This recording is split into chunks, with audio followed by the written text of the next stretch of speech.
Wait. Before we start, just want to make sure we're clear here. While this podcast talks about sobriety, mental health, and addiction, it is not meant to replace professional medical advice. Welcome to Sisters in Sobriety. I'm Kathleen. And I'm Sonia. And we're ex-sisters-in-law, brought together in marriage and bonded through our sobriety journey. Join us as we talk sobriety, addiction, and everything in between. You're in for quite a ride. And our Substack is buzzing with amazing content, from creative mocktail recipes to insightful courses and reflective exercises. There is something for everyone. Don't miss out. It's a great way to add some extra joy and depth to your journey. Check it out.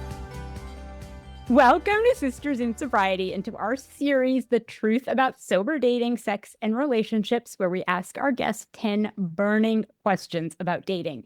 And today we have Ali. So Ali, tell us your relationship status and a little bit about yourself. Yeah, so I have been with my husband, Carlos. We actually just realized we met 20 years ago at a bar. And we've been married since 2011. So it'll be 14 years in the summer. So we were together for about 6 years, I think, before we got married. I met him when I was 26. He was 25. And today we both live in Pittsburgh, which is where I'm from. We have our son, Essa, who is 5.5. And the work I do in the world is I have a body of work called Truce with Food and Why I'm Writing This Now. And it is really a holistic look at why people turn to food. So a lot of people who come to me have become sober from alcohol, drugs, whatever, and food was their original issue, or it has become one since becoming sober. Wow. Okay. So I think what we'll do is we're going to tweak some of our questions specifically for food stuff. So do you remember what it was like dating when you had like food issues? Oh, And yes. what was it like? Well, I thought it was going to be easier once I lost weight. And I also thought that the type of person that I would want to be with, I couldn't find until I lost a certain amount of weight. And so what did you do? Yes. So one of the first mindset shifts that I had to have was, I have to think about, what do I like in somebody? And I really didn't know. So rather than going on every date being like, and again, this was in my 20s. I think a lot of people, we unconsciously come into a date being like, are they going to like me? Like bracing for rejection, right? And so I was like, wait, I have to actually figure out what I like and want in someone. Like, I have a say in this. So that was the first mental shift that was like, I have to get out there and figure this out for myself. Like, being thin is not going to solve for me knowing relationship preferences, right? Yes. Yeah. When you were on a date, did you find it hard to like order food? And were you stressed about what to get and how to eat on a date? Yes. Oh, of course. Right. You want to look healthy, look like you were disciplined and in control of your food. So that was definitely, and I was actually never really a drinker because I always wanted to save my calories. So you never got dessert. You like no appetizer, right? It was just like, and then making sure nothing was in your teeth. Yeah. Okay. So you've gone through this sort of like healing journey, right? With food. What is a green flag that you think we should look for now that you wouldn't have noticed before when you were still struggling? What is a green flag you would look for in a partner? Yes. Oh, okay. Yeah. All of the way that I approached dating, that was before I had gone through my healing journey. And actually, one of the biggest healing pieces of my healing journey was meeting my husband, Carlos, who I was attracted to, who's an amazing man and person. And it was when I was at a higher weight. So there was something very much like, oh, okay, this is totally breaking apart this belief that like someone that you'd actually be attracted to and want to be with cares about your weight as much as you do. So that was like, so I think that's a green flag. Is there chemistry beyond because looks fade. I mean, we're both in our 40s now. Like, we do not look the same. And again, it doesn't mean you don't want to be physically attracted to someone. But again, I'm not a relationship counselor, but I remember reading a relationship counselor saying one of the biggest ways that the reasons people are attracted to people is because of familiarity. So it's like, oh, I don't want to date my father. I don't want to date my mother, but then you end up dating them. And so realizing that physical attraction is a small piece of the puzzle. And it's really, am I familiar with these dynamics back and forth? So that's kind of not a green flag, but that was something that now that I know, it's like, oh, this is why, I don't know. I'm kind of going off a tangent, but no, it makes sense. Yeah. So I think the green flags are they interested in you? Like, and interested in conversation. Yeah. Versus, curious. Yeah. Yeah. And that's what I mean by that attraction. Like, it's not just physical. And Carlos and I met, he was living in DC. I was living in Philly. And this was before Skype. This was before like Zoom, texting. And so our relationship started long distance and on the phone. And so there was a lot of intellectual chemistry there that was important. So to me, that's a green flag of like, do you guys actually get along beyond just like the physical attraction? And is that person genuinely interested in you? Yeah. What about a red flag that you used to ignore that you think would be a deal breaker now? I like look back at my ex and I think he was just like a walking red flag. I just can't believe I didn't notice. Yeah. Well, I think the red flag for me was I think it came from me actually. It was like wanting to talk about sports because I actually do love sports, but like, oh my God, how do I talk about what I assume this person wants to talk about? Right. Yeah. And it was like sport. It was like very traditional male things. And Carlos actually doesn't even like sports. Like I do. And it's just kind of funny. So I think the red flag sometimes comes from ourselves of, okay, this is the direction I think this conversation needs to go, even though I'm not even interested in it, if that makes sense. Yeah. I actually heard something that was, you don't fall in love with the person, you fall in love with who you are when you're with that person. And so I don't think the best version of me is picking up somebody else's interests. That's not a comfortable place to live, right? And so that isn't the best version. So yeah, I think that is a red flag. And I totally didn't know that before. Yeah. I think the other thing that is when someone doesn't offer a lot, and I'm not saying people can't be shy or take time to warm up, but when someone doesn't offer a lot, it's really easy to think you're attracted to them when you're attracted to the idea of them. Do you know what I mean? Yes. Like, I'm thinking in high school how many boys I had crushes on, and I was like, I like them. But it was because they were aloof and there was no need for real emotional intimacy, not physical intimacy, right? But it's like, oh, I think I like you because of the idea I have about you, but I also like the distance because real emotional intimacy feels really, and physical intimacy too, but emotional intimacy can feel really vulnerable, right? That's why relationships are hard, is the opening up emotionally and sharing. Yeah. And so somebody, the less emotionally available they are, the more you can sort of project. Yeah. And I think sometimes we think, oh, I'll change that. So I think, and again, I think that's a red flag too, of thinking that you need to change this person. Yeah. What's a go-to sober date activity? So a date that's not an activity that's not revolving around drinking. Yeah. Oh, I'm all about activities that get both people outside of their comfort zone. So not everyone feels awkward. Like one person's like, I love hiking and I'm taking you on this. But I just love the outdoors and I think they're very calming. So if you're nervous, I think something like hiking or walking or something that you want to do with that person like forevermore and see if that jives, not forevermore, but like, Carlos and I both like to like go out and hike, right? It's like, so that's nice that's something ultimately that we did back in the day and we still will go take walks together. That actually brings me to my next question, which is about limits. And so this is interesting. So I had a friend who was talking to a guy. She really liked him, like over text and everything. And then she found out he was morbidly obese, right?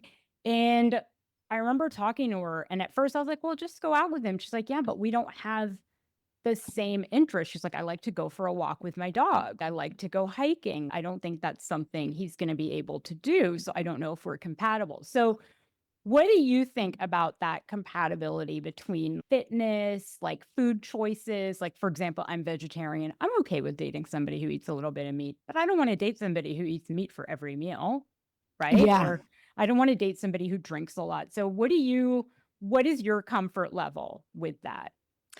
I think that's a great question because I think again this is the question of how are we defining attraction, right? I think Mhm. when I was dating in my late teens and 20s, you have a different idea of what compatibility is like versus in your 40s and 50s, which is, or 30s. It's like you may want stability. You may want more of a friend. Again, there can be romantic attraction there, but for me, I'm someone who's really physically active. Like I just like to Mhm. do that. I like to do that with my kid. He loves basketball. I'm so excited. He likes sports.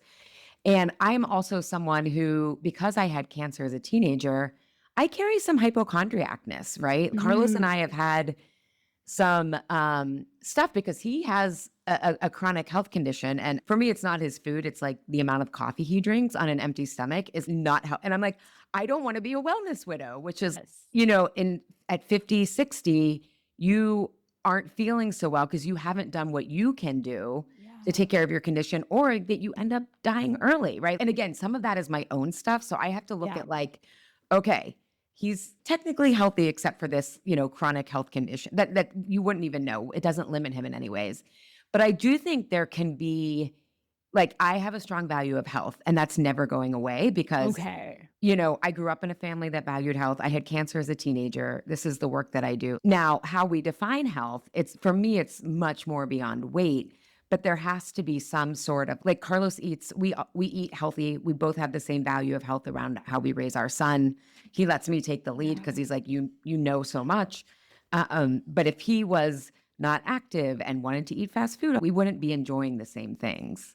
I think it's interesting that when you define it as a value, it actually feels a lot better because I remember having the conversation with my friend and it felt shitty to be like, maybe you shouldn't go out with a morbidly obese guy. It felt like it was just based on looks, or it felt like something that was judgmental. But you're right, it's a value. Like we just value different things. I'm not judging you. It's just that if we're going to have a relationship, our values are different.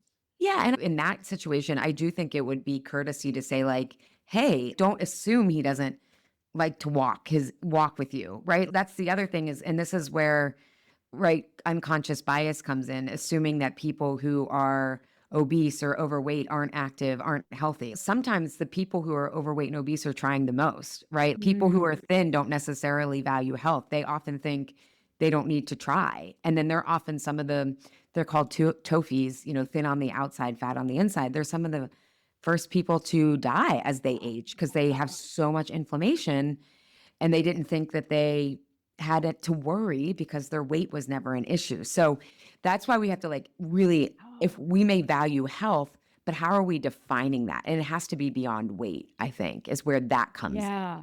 I didn't even think about that. Yeah. There are people that present as what we think of as healthy, but Yeah. aren't, right? Don't share that same value. Yeah. That, yeah, there's a lot of people that drink. Like when I was drinking, I was like a really great weight because I was like just drinking, getting no other nutrition. Yeah. Yeah. And like Yeah. Carlos doesn't drink and I don't either. So it's like that's just not even an option on the table now of like, Wow. what are we going to go out and do? And I love that because again, I've never really been a drinker.